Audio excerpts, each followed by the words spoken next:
Hello students, I welcome you to my channel this student. My name is Saeed Farman and हम discuss करेंगे class 9 की physics. Chapter जो चल रहा है वो वर्क एंड एनर्जी। ठीक है, वर्क एंड एनर्जी में आज थ्योरी का लास्ट लेक्चर होने वाला है एंड क्वेश्चंस भी कुछ सॉल्व करेंगे। तो जल्दी से आ जाते हैं आज के लेक्चर के ऊपर। लास्ट वाला जो मैंने डिस्कस किया था potential energy and conservation of law of conservation of energy. तो आज हम डिस्कस करने वाले हैं पावर। ठीक है, पावर क्या होता है देखेंगे। सपोज आपके पास अब कोई पर्टिकुलर वर्क करने के लिए दो आदमी है। ठीक है, सपोज कोई वर्क करना है आपको एक ब्रिक को जमीन से उठा के किसी छत पे रख देना है। ठीक है ना, किसी स्लेब पे जाके रख देना है।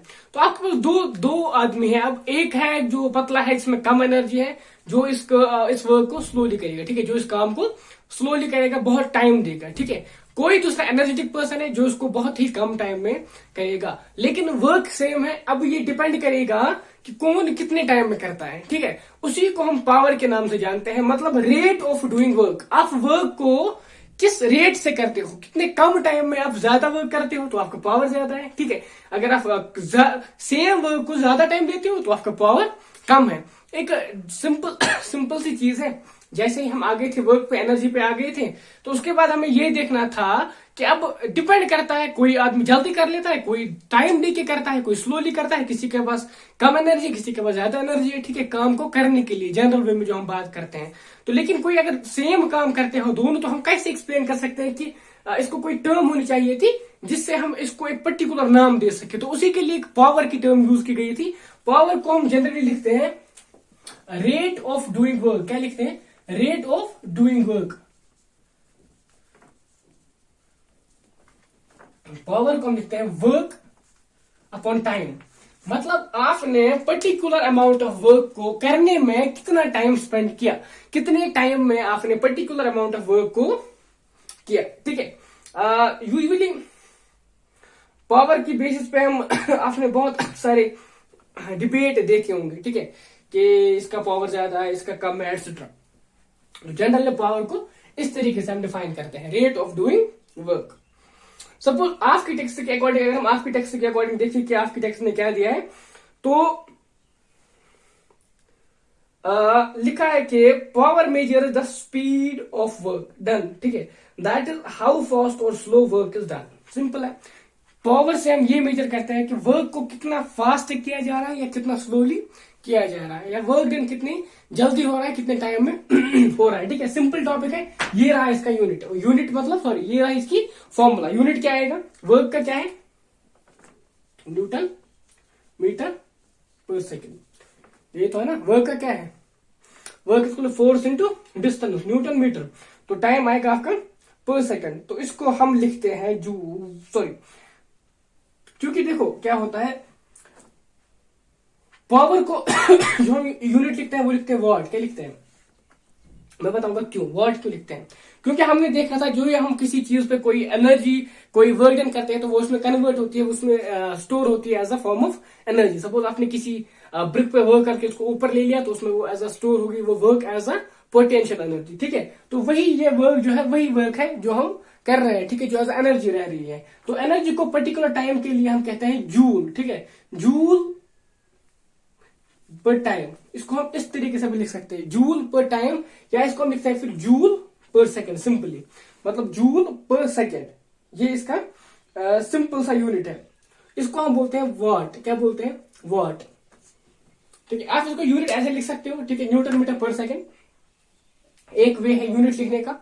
ठीक, दूसरा वे क्या है यूनिट लिखने का, क्योंकि वर्क जो है ये हम जूल में मेजर करते हैं। ठीक, जूल पर टाइम लिख सकते हैं या जूल बाय सेकंड, क्योंकि टाइम का यूनिट सेकंड यूजुअली लेते हैं एसआई यूनिट में। ठीक, एसआई यूनिट यहाँ पे यूज करेंगे तो पर सेकंड आएगा। इसको हम बोलते हैं वाट। क्या बोलते हैं? वाट मतलब जूल पर सेकंड। किसके बेस पे हमने वाट जो है यूज दिया है? James Watt. ठीक, आपने बहुत बार सुना होगा इनके बारे में, जेम्स वाट। देखिएगा आपकी टेक्स्ट में भी अगर होगा तो पढ़िएगा इसके बारे में। ठीक है, तो इसका यूनिट जो है वॉट, जूल पर सेकेंड, और सिंबल जो है वो डब्ल्यू है। ठीक, डब्ल्यू से डिनोट करते हैं। अब तो ये तो सिंपल है ना। अब आपसे पूछा जाएगा बोलो 1 किलोवाट कितना होता है? 1 किलोवाट, तो आप सिंपली बोलोगे 1000 वाट। ठीक है ना, 1000 वाट, और 1 kilowatt equal to 1000 watt. Simple है। या तो आप लिखोगे ये equal to 1000 joules per second. मतलब अगर वर्क डन हो रही है, ठीक है, किस रेट से, 1000 जूल्स एक सेकंड में वर्क डन हो रही है, तो हम बोलते हैं कि 1 वाट पावर जो है वो यूज हो रहा है, 1 वाट पावर यहाँ जनरेट हो रहा है, ठीक है। डिपेंड करेगा यूज हो रहा है कि जनरेट हो रहा है। तो सिंपल है। पावर, यहाँ पे पावर की डेफिनेशन आ गई, पावर की फॉर्मूला एंड पावर की यूनिट्स भी आ गए, ठीक है। अब कुछ क्वेश्चन दिए गए हैं आपके टेक्स्ट में, और हाँ, पहले क्वेश्चन से करते हैं, उसके बाद चलते हैं वो टॉपिक्स पे। जल्दी से इसमें कुछ नोट करना तो है नहीं, टेक्स्ट पे सारा लिखा है, फिर भी अगर आप चाहें तो जल्दी से इसको नोट करें या स्क्रीनशॉट ले लो जल्दी, ठीक है। देखिए क्या होता है, अब नेक्स्ट चीज पे जाते हैं।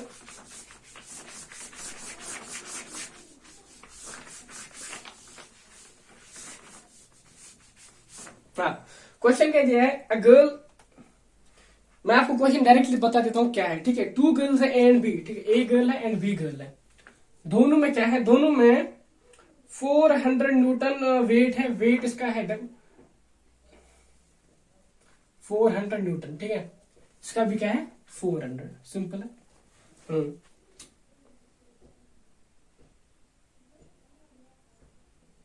ये क्लाइम करते एक रोप के थ्रू, ठीक है, 8 मीटर, ये भी 8 मीटर, ये भी, ठीक।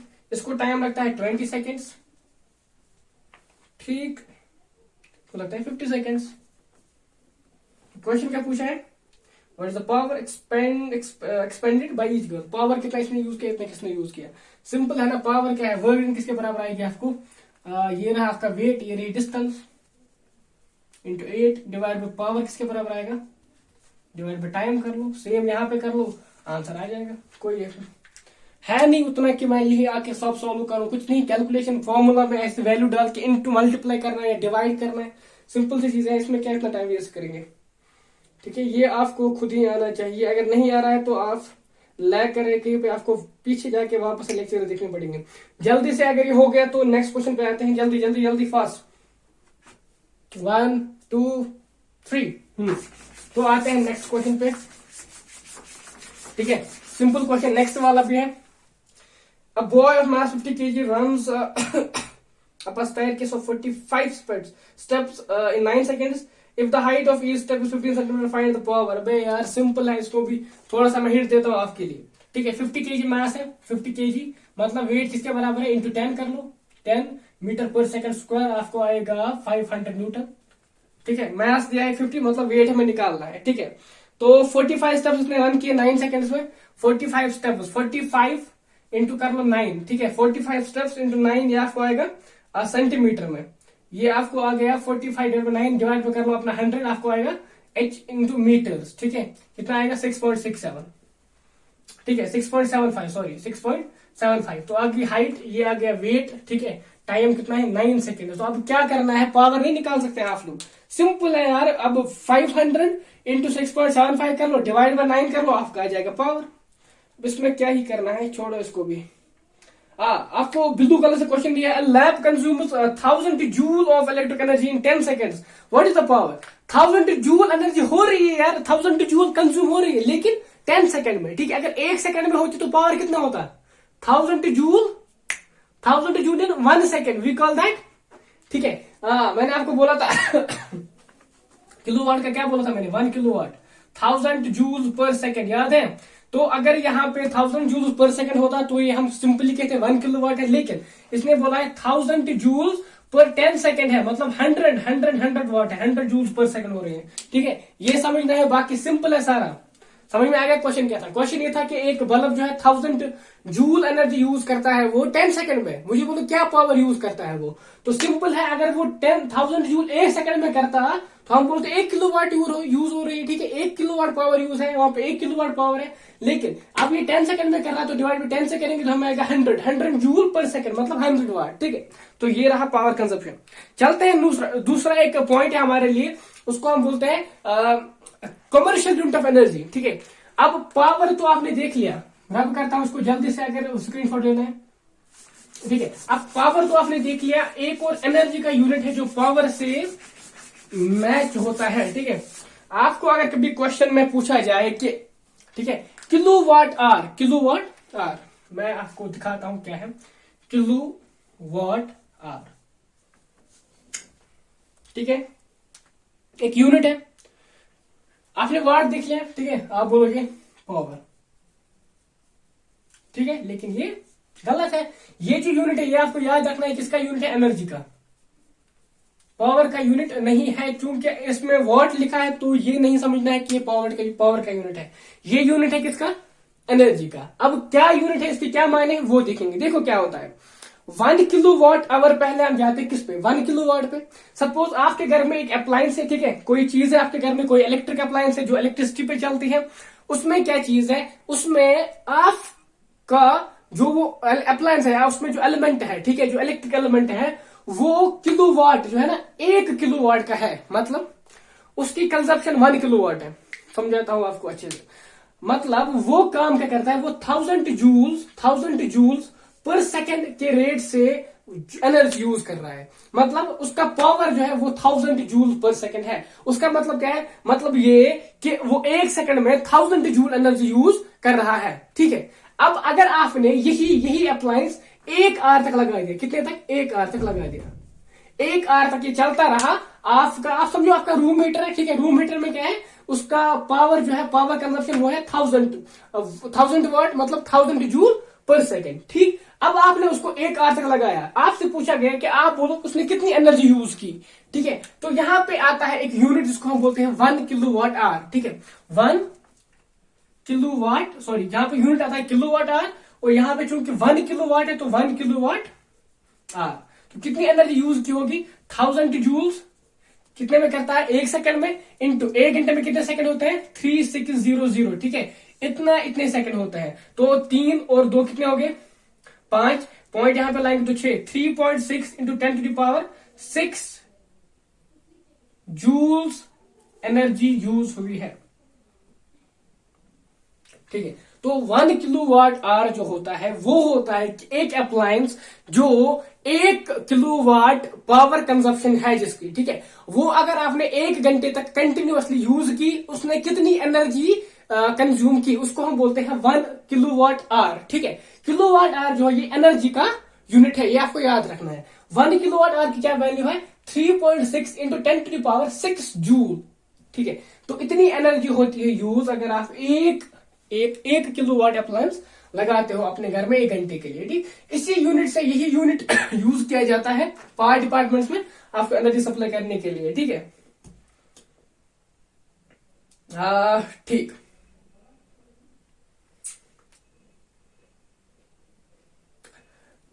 यूजुअली लिखा होता है 1 unit, 1 unit, 2 unit, 3 unit, commercial जो होती है इलेक्ट्रिसिटी वो इसी यूनिट में दी जाती है, ठीक है। आपको अगर 1 यूनिट लिखा है ना, उसका मतलब होता है 1 किलोवाट आवर, 2 यूनिट मतलब 2 किलोवाट आवर, यूनिट यही होता है वहां पे।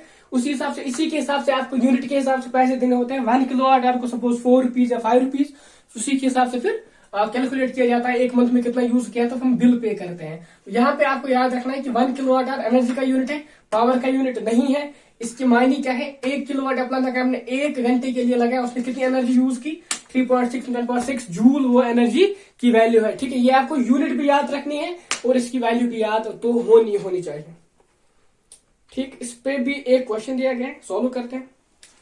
तो ये मैं रब कर सकता हूं अब। तो क्वेश्चन है, देखते हैं क्वेश्चन में क्या दिया है। An electric bulb of 60 watt is used for 6 hours per day. Calculate the units of energy consumed in 1 day by the bulb. Simple है, 60 वाट बल्ब है हमारा, 60 वाट बल्ब, इसको हम 6 घंटे के लिए यूज कर रहे हैं। मुझे बोलो कितनी एनर्जी यूज हुई है, किलोवाट आवर में निकालना है, ठीक है। ऐसे बोला कितनी एनर्जी हम एनर्जी निकालेंगे, उसके बाद उसको किलोवाट आवर में कन्वर्ट करेंगे, ठीक है। तो ये कितना है, सिंपल है ना, 60 वाट है, 60 वाट, इसको हम लिख सकते हैं डिवाइड बाई 1000 करके 0.06 किलोवाट, ठीक है। तो अब यहां से हम क्या कर सकते हैं, मैंने किलोवाट में इसको क्यों कन्वर्ट किया, यहां से हम किलोवाट आवर से इसको देख सकते हैं। किलोवाट आ गया कितना, 0.06 किलोवाट इंटू कितने आवर, 6 आवर्स, ठीक है। 6 आवर कितने सेकंड हो गए, इंटू 3600, एक आवर में इतने सेकंड, 6 में इतने होंगे। तो यही करके आपको आ जाएगा 1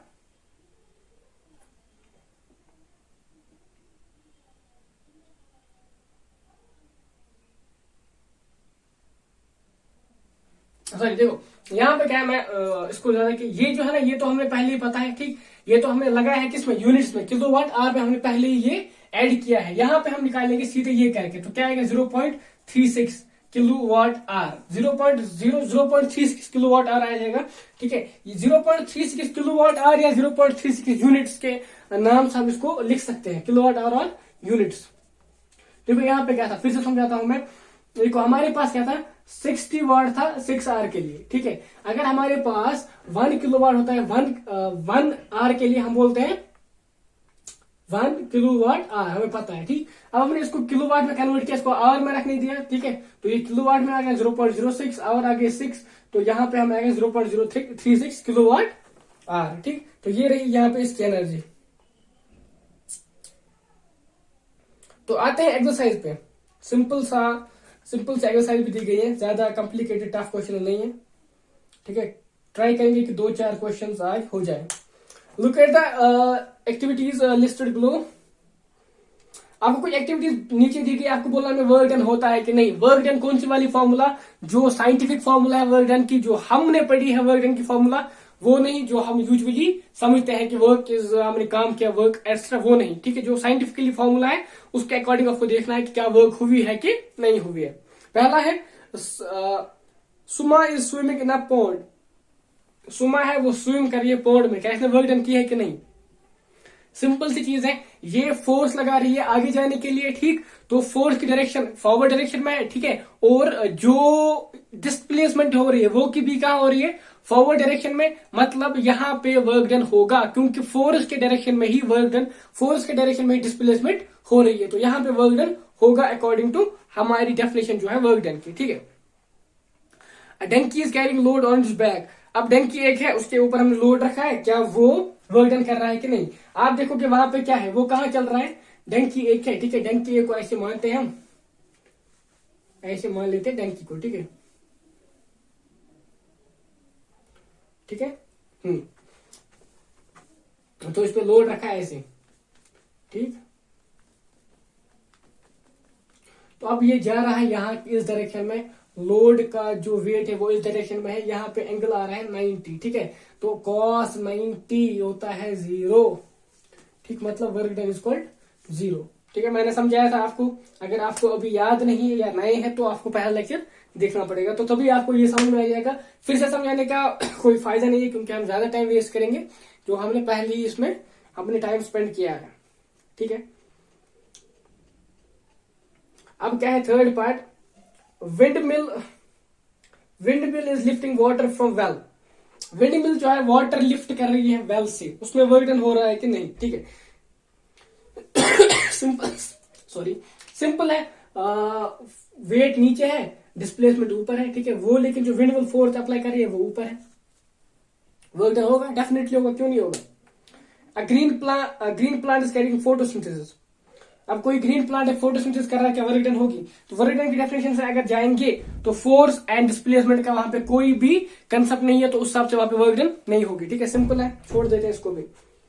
engine pulling the trail image and heading and arrows the force and displacement. And engine pulling a train, ठीक है। इंजन पुल कर रहा है ट्रेन को, ठीक है। ये भी इसी की तरह है, लेकिन यहाँ पे डिफरेंट चीज है, देखो। हाँ, इंजन भी कहां जा रहा है, फॉरवर्ड डायरेक्शन में। ट्रेन भी कहां जा रही है, फॉरवर्ड डायरेक्शन में। फोर्स भी इसी डायरेक्शन में हो रहा है और डिस्प्लेसमेंट भी इसी डायरेक्शन में हो रहा है, ठीक है। तो यहाँ पे वर्क डन होगा, ठीक है। ये सिंपल सा केस है, यहाँ पे वर्क डन होगा, याद रखना है आपको, ठीक है। तो वर्क डन होगा, ठीक। अब क्या है हमारा, इंजन तो हो गया। Food grains are getting dried in the sun, तो कोई वर्क डन नहीं होगा, सिंपल सी चीज है। A sail boat is moving due to wind energy, definitely work done तो होगा, क्योंकि उसी डायरेक्शन में जिसमें विंड जा रही है उसी में तो सेल बोट भी आएगी ना, तो फोर्स और डिस्प्लेसमेंट पर्टिकुलर डायरेक्शन में, दोनों एक डायरेक्शन में, तो वर्क डन होगा। नेक्स्ट क्वेश्चन क्या है, an object thrown at a certain angle to the ground moves in a curved path and falls back to the ground. The initial and the final points of the path and the object lying with the same horizontal line. What is the work done by the force of gravity on the object?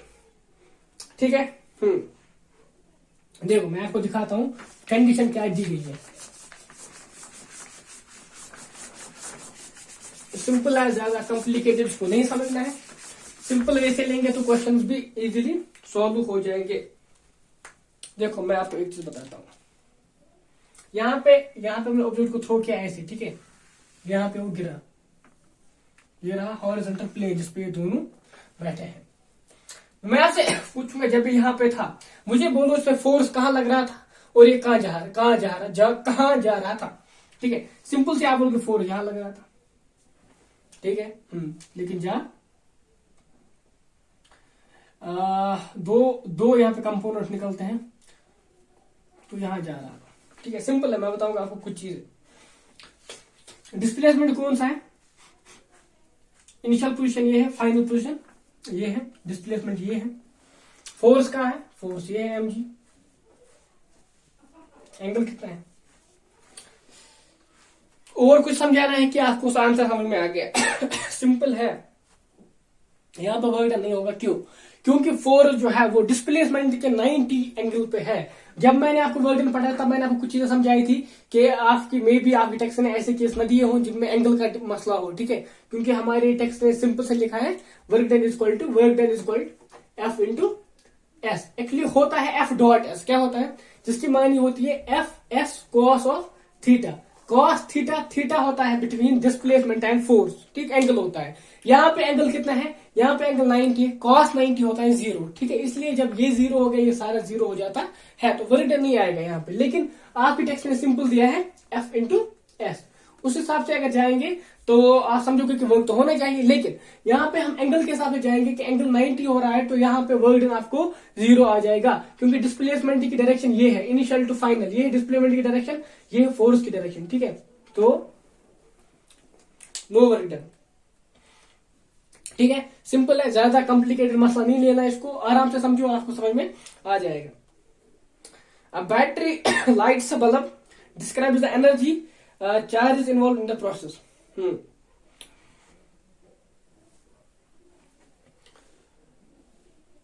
Battery में क्या होता है, देखो battery में क्या होता है, chemical energy जो है, ठीक है, केमिकल एनर्जी जो है वो कन्वर्ट होती है इलेक्ट्रिक एनर्जी में। बैटरी के लिए आप लिख सकते हो, नेक्स्ट क्वेश्चन जो है क्वेश्चन नंबर 3, उसमें आप क्या लिख सकते हो, देखो बैटरी में क्या होता है, बैटरी में क्या होगा, केमिकल एनर्जी जो है, ठीक है, केमिकल एनर्जी किसमें कन्वर्ट होगी, इलेक्ट्रिक एनर्जी में,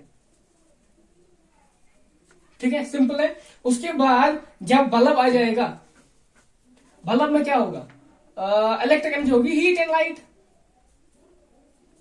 इलेक्ट्रिक एनर्जी किसमें होगी, हीट एंड लाइट में कन्वर्ट होगी। जो आप देखते हो ना आपने बल्ब में हीट एंड लाइट, ठीक है, तो वो तो इलेक्ट्रिक एनर्जी है जो उसमें आ गई, वो किसमें कन्वर्ट होगी, हीट एंड लाइट। यहाँ पे एनर्जी ट्रांसफॉर्मेशन क्या हमें लिखना है, एनर्जी किसमें ट्रांसफॉर्म हो रही है, और बैटरी में किसमें ट्रांसफॉर्म हो रही है, chemical to electric. Electric bulb में किसमें हो रही है, electric energy, heat, light. Simple है।